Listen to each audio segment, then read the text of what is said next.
저는 오늘 이 비밀이 크도다, 잉글리시로는 This is a profound mystery 라는 제목으로 여러분과 함께 말씀을 나누려고 합니다. 이 비밀, 한국말로는 비밀로 되어 있지만 영어로는 무엇이라고 되어 있나요? Mystery. 미스터리가 아라빅어로 뭡니까? 슈비트울리 아라비 피 미스터리. 슈비트울리 아라비 미스터리. 이런 뭐라고 합니다. 비밀이라고 할 때 뭔가 감춰져 있다 그러죠. 감춰져 있는 것을 비밀이라고 그래요. 그런데 이 비밀을 알게 하는, 알 수 있는 사람이 있죠. 오늘 여기에 모여서 이 에베소서의 말씀을 받는 사람들이 바로 이 비밀을 밝히 알게 되는 사람들입니다. 미스터리, 신비하다라고 그러죠. 우리말로 하면 신비하다. 신비하다는 게 보통 무슨 뜻을 담고 있나요? 신비하다. 이 세상의 육적인 눈으로는 잘 이해할 수 없지만 뭔가 하늘의 것, 하늘의 아름다움이 드러나 있다. 그럴 때 우리가 신비하다는 말을 쓰잖아요. 그럼 여러분들 지금 오늘 이 말씀을 통해서 사도 바울이 무엇이 신비하고 무엇이 이 비밀이라고 합니까?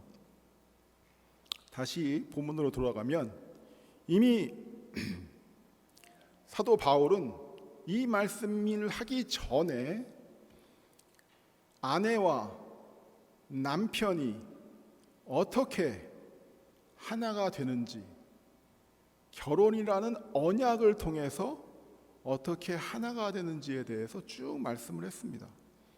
그 말씀 가운데 아내는 어떻게 해야 되며 남편은 또한 어떠해야 되는지 하나님의 뜻을 이미 얘기했고 31절에 이렇게 얘기합니다. 그러므로 사람이 부모를 떠나 그의 아내와 합하여 그 둘이 한 육체가 될지니. 그리고 이것이 무엇입니까? 결혼이죠. 결혼, 혼인. 결혼과 혼인이라는 이 언약을 통해서 인간은, 남자와 여자로 태어난 인간은 하나가 되게 되어 있다. 근데 이것에는 무엇이 있다? 비밀이 있다. 신비가 있다. 그럼 이 비밀과 신비는 무엇에 대한 비밀과 신비냐? 나는 그리스도와 교회에 대하여 말하노라. 이렇게 이야기하고 있습니다. 우리는, 인간은 다 남자와 여자로 다른 성을 가지고 태어나죠. 성경은 결혼을 정의할 때 남자와 여자가 한 몸을 이루는 것이라고 합니다. 이 세상은, 심지어는 학교에서도 이 결혼에 대한 정의를 바꾸어 놨죠. 사람과 사람이, 남자와 여자가 아니라 사람과 사람이 한 몸이 되어 연합하는 것을 이제 결혼이라고 바꿔놨습니다. 너무나도 악하죠. 그러면 왜 하나님께서는 이 결혼이라는 제도를 영어로 하면 institute라고 하죠. institution, institute. 이 제도를 우리에게 주셨는가? 외로워서? 같이 잘 살라고? 그게 아니라는 겁니다. 심지어는 남자와, 더 거슬러 올라가서 남자와 여자를 구별해서 만드신 이유가 있다는 거예요. 왜? 그 둘이 결혼이라는 아름다운 언약 가운데 들어가게 하기 위해서. 그렇다면 왜 하나님이 이 결혼을 만드셨는가? 이것은 무엇과 관련이 있습니까? 그리스도와 교회와 관련이 있습니다. 우리를 위하여 십자가에서 죽으시고 부활하신 예수님은 이제 그를 믿는 교회와 함께 아름다운 사랑의 연합을 이루십니다. 무엇과 무엇으로? 신랑과 신부로. 그래서 성경은 그리스도를 신랑이요, 교회를 신부라고 이야기를 하고 있죠. 그래서 언젠가 우리 주님 다시 오셨을 때 어린 양의 혼인잔치, The Wedding of Lamb of God, 어린 양의 혼인잔치에 우리 교회는 신부로 참여하게 되어 있습니다. 그래서 우리는 신랑 되신 예수님과 함께 이제 영원한 그의 나라에서 영원한 기쁨을 누리며 살도록 되어 있죠. 결국 이것이 무엇입니까? 이것이 복음입니다. 그렇다면 결혼을 왜 허락하셨는가? 이 신비, 이 복음의 신비, 예수 그리스도와 교회의 결합을 우리들의 삶 가운데 보여주기 위해서, 드러내기 위해서 이 결혼을 허락하셨다, 이렇게 말씀하고 있습니다. 신랑이 가진 모든 좋은 것을 신부가 누리듯 남편이 가진 모든 좋은 것을 아내가 누리듯이 우리는 예수 그리스도 안에서 신랑 되신 우리 주 예수 그리스도의 능력과 권세를 이 땅 가운데 누리면서 살도록 부르심을 받았다. 그리고 믿음을 통하여 우리는 예수님과 연합되어진다. 이 비밀, 이 아름다움, 이것을 보이기 위해서 결혼이라는 제도를 여러분에게 허락하신 것입니다. 그래서 결혼은 복음의 은혜와 아름다움을 드러내는 하나님의 진열장이다라는 말이 있어요. 결혼의 최고의 목적은 다시 말씀드리지만 이 복음의 아름다움을 드러내기 위함입니다.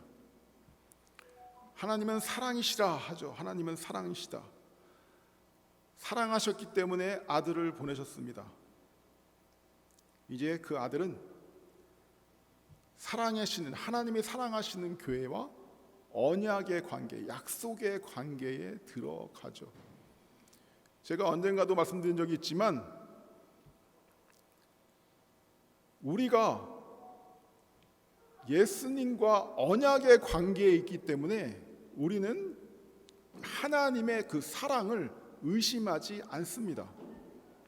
이미 언약하셨기 때문에, 약속하셨기 때문에, 계약하셨기 때문에 우리를 향한 하나님의 신실하심은 변치 않을 것입니다. 마찬가지로 여러분이 다 결혼을 하셨죠. 여기 보면 대부분 다 결혼을 하셨어요. 그럼 여러분은 이 언약의 관계에 있기 때문에 이제 남편과 아내를 서로 사랑하며 주님이 오실 때까지 함께 가게 됩니다. 그러면 언약이 먼저입니까? 사랑이 먼저입니까? 언약이 중요한가요? 사랑이 중요한가요? 여러분 지금 남편들과 혹은 아내들과 사랑해서 살고 계십니까? 사랑해서 살고 계셔요? 언약입니다. 제가 이 얘기를 한번 우리 서유리 자매의 결혼식 날 한 적이 있어요. 사랑은 믿지 마라. 그 아드레날린이 나오잖아요. 사랑 안 하면 호르몬이 나오잖아요. 그 사랑할 때 나오는 그 아드레날린, 기분 좋음이 얼마나 유지될 것 같습니까? 2, 3개월은 안 가요. 그 다음부터는 무엇으로 사는 겁니까? 언약으로 사는 겁니다. 이 아름다운 언약을 지키며 서로 사랑하며 사는 겁니다. 언약이 더 중요합니다. 끄떡끄떡 하시죠? 아멘? 격하게 동감하신 분이 계신가 하면 이게 사실입니다. 실제로 복음이 그렇습니다. 우리 주님이 보시기에 얼마나 미운 짓을 많이 합니까? 지난 한 주를 살 때도 얼마나 많이 하나님을 실망시켜 드렸나요? 오늘 이 예배에 나오실 때 상한 심령으로 나오셨지 않습니까? 하지만 하나님은 우리를 계속 변치 않게 사랑하십니다. 우리의 어떠함 때문입니까? 언약하셨기 때문에. 이 복음의 신비, 아빠와 엄마가 사랑의 연합을 통하여 서로 사랑하며 언약을 유지한다. 이것을 우리 아이들은 아빠와 엄마를 통해서 깨닫잖아요. 알게 되잖아요. 그때 그 영은 무엇을 깨닫게 되냐면 복음의 신비를 깨닫게 됩니다. 메시지가 아니라, 성경을 읽어 이게 아니라 하나님의 신비인, 비밀인 이 결혼을 통해서 우리들의 자녀들은 복음의 신비와 아름다움을 깨닫게 됩니다. 그 사랑을 통하여 하나님은 사랑이시다는 것을 아이들은 무의식적으로 생각하게 됩니다. 엄마와 아빠가 교회를 어떻게 생각하는지, 엄마와 아빠가 교회에서 성도의 관계를 어떻게 하는지, 그것을 보며 우리 아이들은 복음의 의미를 깨닫게 됩니다. 집으로 돌아가는 차 안에서 성도를 욕하고 목사를 욕하고 애들이 못 알아들 것 같으신가요? 다 알아듣습니다. 다 알아들어요. 누굴 욕하는 그 모습, 예배를 갔다 오는데 차 안에서 집에 와서 계속 욕을 합니다. 지금 그 아이들은 그것을 보며 복음의 무기력함을 알게 되는 것이죠. 그러니까 이 세 아이들이 교회를 떠나는 겁니다. 이 교회에 있는 성도의 연합을 통해서 이 세상은 이 교회가 하나님의 나라인 것을 알게 됩니다. 우리들이 안에 있는 충만한 사랑을 통해서 이 세상에서 맛보지 못한 그 느낌과 그 풍성한 정서를 교회에서 맛보며 이 세상 사람들은 하나님의 나라가 어떠한지를 알게 됩니다. 우스갯소리로 그런 얘기가 있잖아요. 버스를 막 타고 가는데 어떤 사람이 막 싸우더래요. 그러니까 뒤에 나이가 지긋이 먹으신 어느 할아버지가 왜 싸우고 난리야? 여기가 교회인 줄 알아? 그랬대잖아요. 교회에서 하도 싸우니까. 그런 세상이 교회를 그런 식으로 인식을 하니까 교회가 우스워지는 겁니다. 하나님의 나라가 능력을 잃어버리는 거예요. 아멘.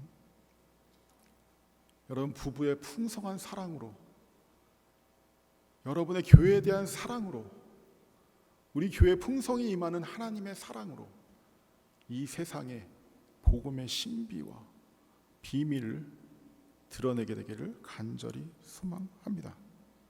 아멘.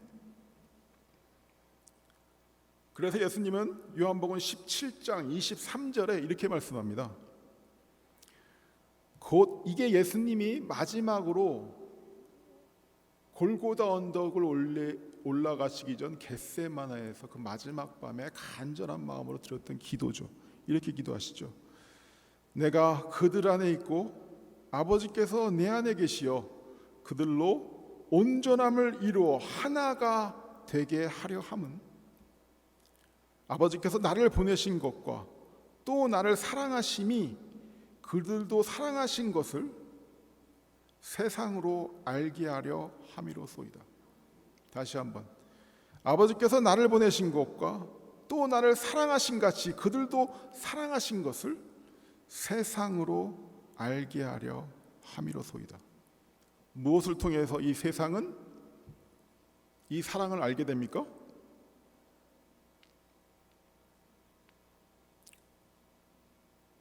어떻게 알게 되나요? 무엇을 통해서? 온전함을 이루어 하나가 될 때, 온전함을 이루어 하나가 될 때, 우리 안에 아름답고 영원한 하나님의 나라가 임할 때, 그때 이 세상은 하나님의 사랑이 이곳에 있음을 알게 된다. 아멘. 하나님의 나라의 표시는 결국에 사랑입니다. 사랑은 어떤 가르침보다, 어떤 메시지보다 강력한 복음의 메시지고, 사랑이 가장 강력한 하나님의 계시입니다. 그래서 사도 바울은 사랑이 없으면 아무것도 아니다라고 이야기를 하는 거죠. 복음을 맨날 아이들에게 가르치고 교회 나가라면서 부부가 사랑하지 않는다면, 복음의 비밀과 신비를 부부관계를 통해서 아이들에게 전할 수가 없다면 굉장히 슬픈 일이죠. 복음을 전해야 된다고 하면서, 전도를 해야 된다고 하면서 성도를 사랑하지 못한다면, 비호한다면 이 또한 굉장히 슬픈 일이고 말도 안 되는 일이죠. 오늘 주님이 바로 이 말씀을 우리들에게 하고 계신 것입니다. 성경은 분명하게 말씀합니다. 우리가 먼저 하나님을 사랑한 것이 아니라 하나님이 우리를 사랑하셨다. 우리는 죽은 시체와 같이 어떤 것에도, 은혜에도 사랑에도 반응을 할 수 없는 자였지만, 사랑을 하신 하나님이 우리를 깨우셔서 생명을 주시고 우리로 그 사랑을 반응하게 하셨다. 이게 바로 성경의 가르침이죠. 이 복음의 역사를 이루기 위해 누가 주도하나요? 누가 이니셔티브, 주도권을 갖습니까? 누가 먼저 사랑하고 누가 일합니까? 하나님이시죠. 우리가 아닙니다. 가정에서도 마찬가지입니다. 그럼 가정에서 이 이니셔티브, 먼저 사랑하고 먼저 일해야 될 사람은 누구입니까? 아버지입니다.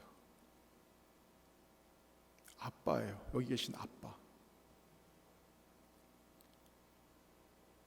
교회의 머리가 예수 있는 것처럼 가정의 머리는 아빠입니다.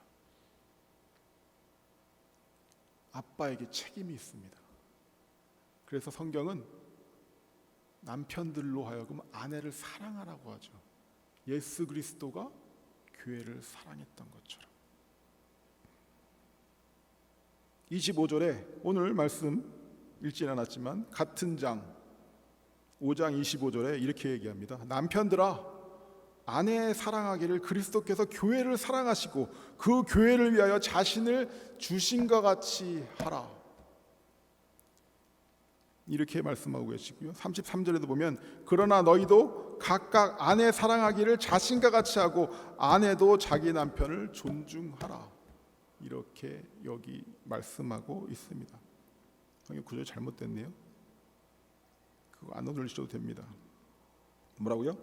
남편들아, 아내 사랑하기를 그리스도께서 교회를 사랑하시고 그 교회를 위하여 자신과 같이, 자신을 주신 것 같이 하라라고 말씀을 하셨습니다.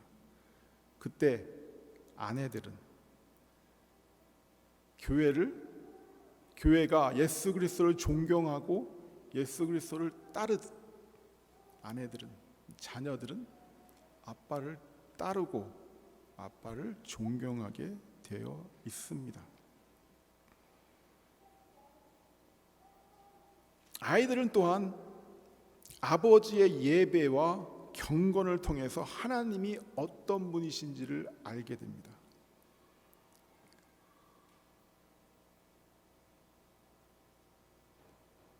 우리가 예수 그리스도를 통해서 하나님이 누구신지를 알듯이 예배를 중요하게 여기지 않는다면 경건의 모양만 있다면, 하나님을 경외하지 못한다면 아이들은 그 모습을 보며 하나님을 알게 됩니다. 다시 한번 말씀드리지만 이 부모님, 아버지와 어머니의 이 하나님을 경외하시는 모습을 보며 우리 아이들도 하나님을 경외할 본으로 생각하게 됩니다. 아버지와 어머니가 하나님께 감사하고 찬양하는 그 모습을 보며 나에게 있는 모든 것들이 다 감사하고 찬양해야 되는구나라고 깨닫게 됩니다. 아버지와 어머니가 말씀을 이야기하고 말씀에 따라 사는 모습을 보며 아이들은 하나님을 순종할 분으로 깨닫게 됩니다. 우리가 하늘을 바라보며 어머니와 아버지가 하늘에 계신 하나님을 바라보며 영적인 눈을 들어 바라보며 기도할 때 우리들의 아이들은 저희들의 그 눈길을 따라갑니다. 어디를 보고 있죠, 엄마 아빠가? 그러면서 하늘에 계신, 거기 계신 하나님의 존재를 인식하게 됩니다.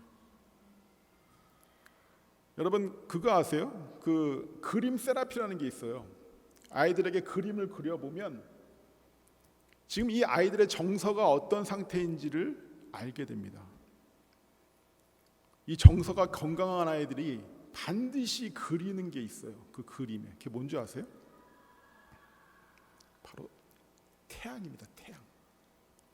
태양은 어디에든지 항상 떠 있잖아요. 그러더라고요. 이 태양이라는 것이 사실은 집안에 있는 아빠를 의미한다. 부모를 의미한다. 아빠와 엄마가 건강하고 아름답게 서 있는 그 가정, 사랑하는 가정은 아이들 정서적으로 안정이 되어 있다는 거예요. 그래서 어디에서 무엇을 하든지 그 아빠와 엄마를 생각하고 의지하게 된다는 겁니다. 마찬가지로 우리들의 기도하는 모습을 보며 우리들과 바라보는 그것을 바라보며 우리 아이들은 아빠 엄마를 다스리는 어떤 존재가 있구나, 그 하나님을 경외하게 됩니다. 이것이 바로 결혼의 비밀이요 신비입니다. 그렇기 때문에 여러분들은 어떤 일이 있어도 물론 싸우죠. 아이들 앞에서 서로 미워하는 모습, 싸우는 모습은 될 수 있으면 보이시지 말아야 됩니다. 그런데 이 책임은 누구에게 있습니까? 예수님이 책임을 물으실 때 누구에게 묻겠어요? 남편에게 묻는 거예요. 남편에게 묻는 겁니다. 그러니까 먼저 용서하고 먼저 화해하고 먼저 희생하고 먼저 본을 보여야 될 것이 누구다? 남편이라는 겁니다. 예수님이 우리에게 그러셨듯이 여러분의 가정에 선장으로 예수님이 아버지들을 세우신 거예요. 성경이 얘기하는 겁니다. 여러분 그거 아세요? Empty Nest Syndrome. Empty Nest Syndrome. 한국말로 하면 빈둥지 증후군이라는 거예요. 이게 무슨 뜻이냐면 자녀가 어렸을 때 같이 살다가 이제 대학에 들어가고 이제 직장을 잡으면 집을 떠난다는 거예요. 그때 그 빈 둥지, empty nest를 바라보며 엄마와 아빠는 무엇을 느끼겠습니까? 허탈함을 느끼는 거죠. 외로움을 느끼는 거예요. 잠깐. 그때가 이제 금방 옵니다. 여러분에게 시간이 많지 않아요. 여러분 혹시 이런 생각하지 마십시오. 아니야, 우리 아이들은 나와 계속 함께 있을 거야. 큰 착각입니다. 여러분 한번 보세요.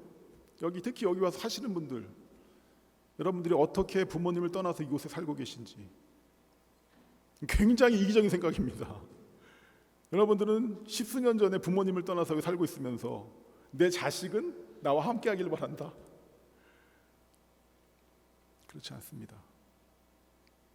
어쩌면 여러분들이 부모님을 떠나 이 이민 땅에서 살고 있는 것처럼 여러분의 아이들도 그렇게 살 수도 있어요.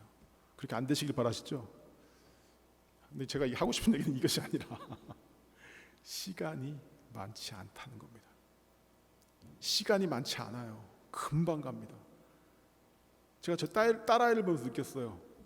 대학을 가고 대학을 졸업하며 오매물망 걔만 오기를 기다립니다. 걔가 집에 온다 그러면 아내와 저는 기뻐합니다. 아, 하은이가 온대.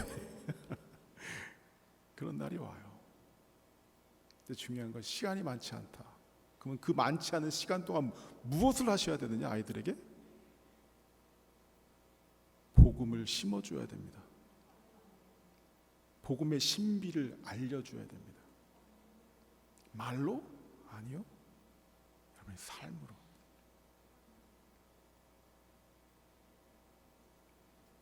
제가 왜 이렇게 오늘 마더스데이인데 아버지를 막 이렇게 계속 얘기할까요? 왜 그럴까요? 엄마들의 행복은 아빠에게 달려 있습니다. 엄마들이 아무리 성공을 해도 사회적으로 성공을 하던 무슨 성공을 하던 남편이 제대로 서 있지 않으면 그 아내는 마음이 편치 않습니다. 그러니까 제가 지금 계속 남편 얘기를 하는 거예요. 그럼 파더스데이는 제가 누구 얘기를 하겠습니까? 남편은 또 무엇이 필요합니까? 위로가 필요합니다. 무엇이 필요해요? 가정, 아내와 아이들로부터 서포트, 응원이 필요하다. 아멘. 제가 한 가지 더 하고 말씀을 마치려고 합니다.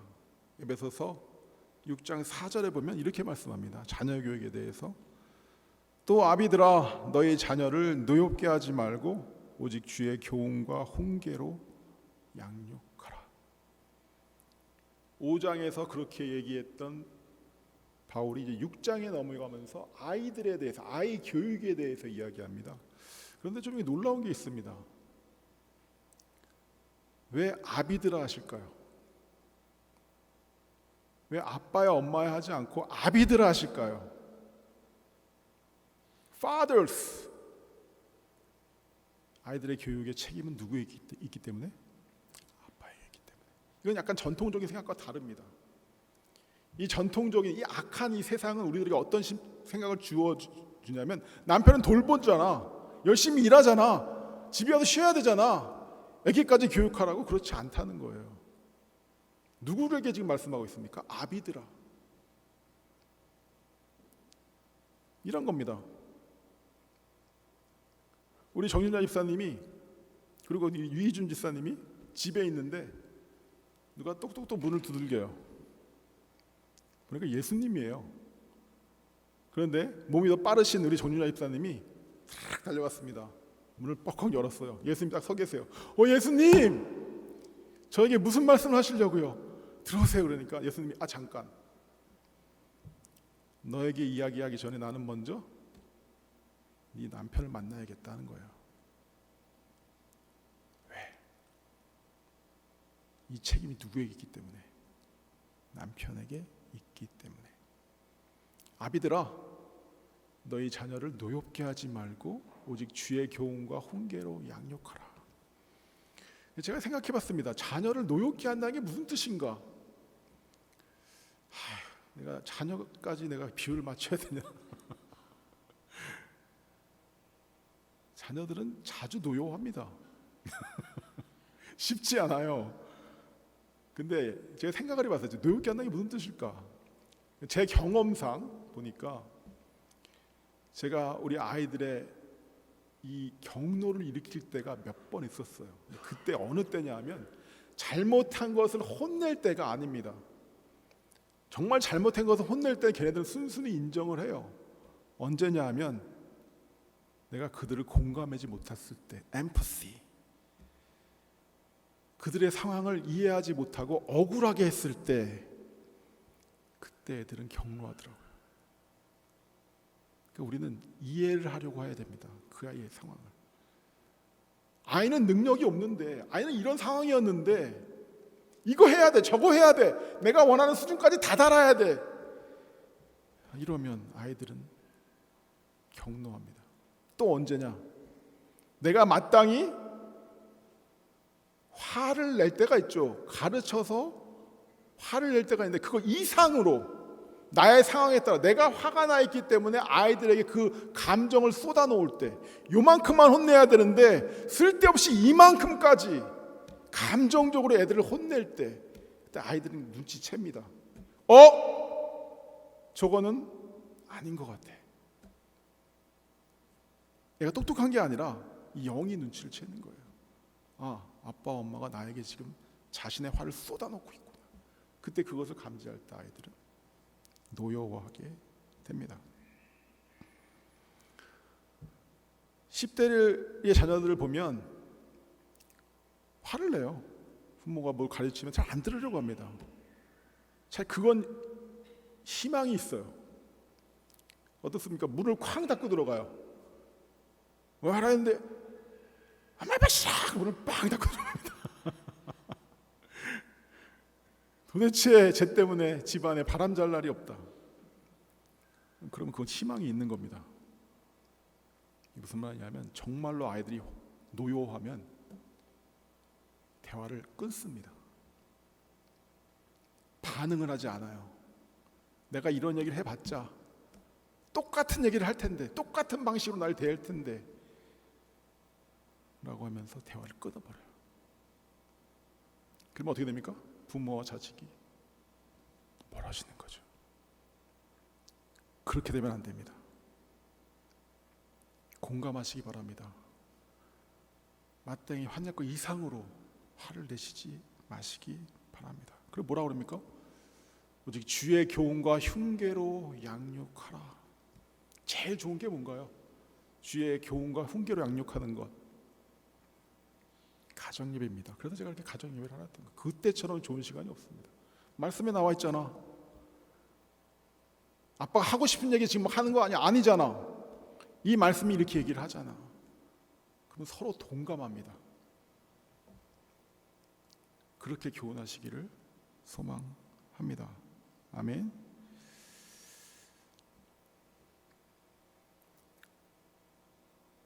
제가 아버지에 대해서 말씀드리면서 이런 말씀을 드리고 싶습니다. 하나님이 우리 주님이 우리에게 어떻게 하셨는지를 다시 한번 생각해 보시기 바랍니다. 하나님이 우리를 찾아오셨고 용서해 주셨고 참아 주셨고 우리를 위해 항상 거기에 계십니다. 우리 아버지들도 또 우리 어머니들도 그런 부모님이 되어야 합니다. 그런데 만약에 우리가 아이들을 격노케 하면 그 격노한 감정은 다른 모든 좋은 것을 빼앗아갑니다. 안정감을 빼앗아가 버리고 즐거움을 빼앗아가 버리고 평안함을 빼앗아가 버려요. 분노하는 감정 대신에 이 가정에서 이런 감정을 느낄 수 있도록 우리는 애써야 됩니다. 그런데 이렇죠. 아버지가 늘 화가 나 있다면, 여러분 그거 아세요? 요즘 어디를 가도 사람들이 그렇게 다 화가 나 있습니다. 운전을 할 때도 화가 나 있고 별거 아닌 일도 화를 냅니다. 여러분, 내가 한국일보에 나왔어요. 이 캐나다에서 가장 분노 지수가 높은 곳이 어디라는지 아십니까? 온타리오가 가장 분노 지수가 높대요. 60 몇 프로. 다른 주에보다 막 10% 이상으로 분노 지수가 높답니다. 왜 그럴까요? 살기 쉽지 않으니까. 경쟁이 많으니까. 화가 나 있는 아버지가 어떻게 아이들에게 평강을 전합니까? 화를 버리셔야 됩니다. 그래서 성경은 이렇게 말씀합니다. 에베소서 4장 31절과 32절에 너희는 모든 이 에베소서에 계속 에베소서예요. 너희는 모든 악독과 노함과 분냄과 떠드는 것과 비방하는 것을 모든 악의와 함께 버리고 서로 친절하게 하며 불쌍히 여기며 서로 용서하기를 하나님이 그리스도 안에서 너희를 용서하신 것과 같이 하라. 화난 상태에서 화가 나서 가족을 대하지 마십시오. 화가 난 상태에서 교회 일을 하지 마십시오. 그 화가 전염됩니다. 쉽지 않죠. 그럼 무엇을 해야 됩니까? 화가 나는데 어떻게 화를 내지 말라고 그래요?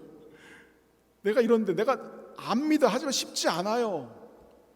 이런 아빠가 되고 싶습니다. 내 아내를 사랑하고 싶어요. 모범이 되고 싶어요. 쉽지 않아요. 이 진리를 깨달은 사람들은 무엇을 하게 돼 있습니까? 기도를 하게 돼 있습니다. 상한 심령을 가지고 제가 이렇게 빵점짜리 아빠입니다. 20점짜리 아빠밖에 안 돼요. 하나님, 내가 어떻게 해야 됩니까? 도와주세요. 살려주세요. 내가 우리 아이들에게 이 복음의 신비와 비밀을 보여야 되는데 저는 그럴 만한 사람이 안 되니 이를 어떻게 해야 됩니까? 어떻게 해야 됩니까? 기도해야 되는 거죠. 그래서 이 시대에 가장 아름다운 아빠는, 가장 아름다운 엄마는 누구냐 하면 기도하는 아빠입니다. 두 손을 높이 들고 하나님을 향하여 기도하는 아빠. 진짜 드물죠? 진짜 드물어요. 같이 기도하자 그럴 때 통성으로 가슴을 치며 기도하는 아버지, 드물어요. 그런 아버지를 찾고 계신다. 디모데전서 2장 8절에 그래서 성령님은 이것을 원하고 계신 것입니다. 그러므로 각 처에서 남자들이 분노와 다툼이 없이 거룩한 손을 들어 기도하기를 원하노라. 아멘. 우리 생명교회 성도님들, 특히 아버지들은 이렇게 분노와 다툼을 버리시고 부족하니 살려주세요. 거룩한 손을 들었다는 건 포기했다는 겁니다. 들고 기도하시는 우리 아버지들과 우리 어머니들이 되시기를 소망합니다. 아멘. 저는 우리 교회가 늘 말씀드리잖아요. 생명교회가 정말 건강하고 아름다운 교회가 되기를 소망합니다. 정말 초대교회가 같은 교회가 되기를 소망해요. 그럴 때 이 말씀을 전하는 거잖아요. 그러려면 가정이 건강하고 가정이 먼저 아름다워져야 됩니다. 가정이 건강하고 아름다우려면 엄마와 아빠가 아름답게 연합돼야 됩니다. 엄마와 아빠가 아름답게 연합되려면 남편이 깨어나야 됩니다. 남편이 먼저 화해해야 되고, 남편이 먼저 말씀을 알아야 되고, 남편이 먼저 기도해야 되고. 아멘. 그런 아버지가 되기를 소망합니다. 아멘. 마지막으로 에베소 5장 1절, 다 에베소서예요. 그러므로 사랑받는 자녀같이 너희는 하나님을 본받는 자들이 되라. 우리 아버지들이 하나님 아버지를 본받아 완전할 수는 없지만 그 아버지를 우리 아이들에게, 아내에게 보여줄 수 있게 되기를 소망합니다. 아멘. 진짜 말씀을 읽겠습니다. 이 비밀이 크도다. 이 비밀이 크도다. 이제 비밀을 깨달아지시나요? 이 신비가, 결혼의 신비, 혼인의 신비, 남자와 여자가 한 몸을 이루어 가정을 이루고 자녀를 낳는 이 가정과 결혼을 만드신 하나님의 신비, 비밀, 이것을 깨닫게 되기를 소망합니다. 아멘. 우리 함께